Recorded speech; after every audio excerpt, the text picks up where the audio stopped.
অবশেষে সব জল্পনা কল্পনার অবসান ঘটিয়ে শান্তিপূর্ণভাবে শেষ হয়েছে রংপুরে জাতীয় পার্টি ও গণ অধিকার পরিষদের পাল্টাপাল্টি সমাবেশ।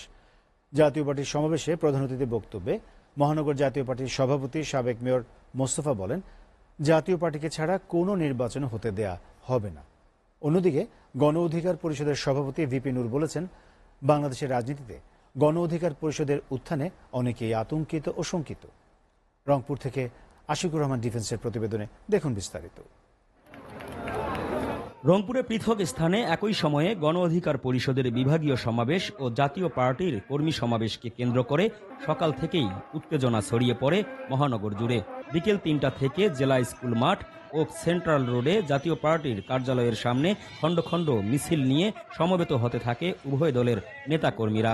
পরে জাতীয় পার্টির যৌথ কর্মী সমাবেশে প্রধান অতিথির বক্তব্যে জাতীয় পার্টির রংপুর মহানগর আহ্বায়ক মোস্তাফিজার রহমান মোস্তফা অন্তর্বর্তী সরকারকে উদ্দেশ্য করে বলেন, আগামী দিনে জাতীয় পার্টিকে ছাড়া কোনো নির্বাচন এই দেশে অনুষ্ঠিত হতে দেওয়া হবে না। একটা কথা বলতে চাই যে অন্তর্বর্তীকালীন সরকার আপনাদের শুভবুদ্ধির উদয় হোক, জাতীয় পার্টি ছাড়া কোনো নির্বাচন বাংলার মাটিতে হবে না। এ সময় কেন্দ্রীয় সমন্বয়ক সার্জিস আলম ও হাসনাত আবদুল্লাহ এবং ভিপি নূর এর মন্তব্যের জবাব দেন তিনি। আজকে সার্জিস সাহেব এবং হাসনাত সাহেব আপনারা কথা বলেছেন, যে পথে গেছে আপা সেই পথে যাবে জাপা, এই কথা আপনারা বলেছেন। আমি তাদের উদ্দেশ্যে বলতে চাই যে কত সাবান এলো গেল, তীব্র সাবান রয়ে গেল নূর সাহেবের দল, এটা হলো পরগাছা।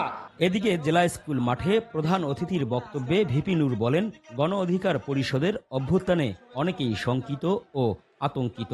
অনেকেই আতঙ্কিত, তারা ভাবছে গণ অধিকার পরিষদের উত্থানে তাদের অবস্থান শঙ্কিত। সারা বাংলাদেশের পাড়া মহল্লা, ওয়ার্ড ইউনিয়ন, থানা, উপজেলা, জেলা পর্যায়ে গণ অধিকার পরিষদ অবস্থানকে শক্তিশালী করতে হবে। এ সময় নুরুল হক নুরু সংখ্যানুপাতিক পদ্ধতিতে আগামী জাতীয় নির্বাচনের দাবি জানান অন্তর্বর্তী সরকারের প্রতি। যদি 1% ভোট পায় তার 3 জন এমপি থাকবে, তাহলে আপনারা কি চান না এর উপরে সুন্দর পদ্ধতিতে নির্বাচন হোক? এই সংখ্যানুপাতিক নির্বাচনে একমাত্র রাজনীতিতে একটা ভারসাম্য আনতে পারে। আইন শৃঙ্খলা রক্ষাকারী বাহিনীর কঠোর অবস্থানে কোনো প্রকার বিশৃঙ্খলা ছাড়াই সমাবেশ দুটি শেষ হওয়ায় স্বস্তি দেখা দিয়েছে স্থানীয় জনমনে।